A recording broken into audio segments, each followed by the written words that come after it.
જોઈ શકો છો, આપણી ગાયો અને આપણા કુટિયાઓની હાલત જોઈ શકો છો.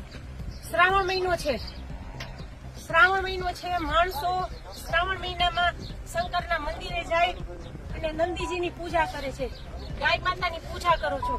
એને કઈ રીતે દફનાવી છે હું વારંવાર કહું છું કે મોટા ડબ્બામાં હરખું ધ્યાન આપો, હરખું ધ્યાન આપો.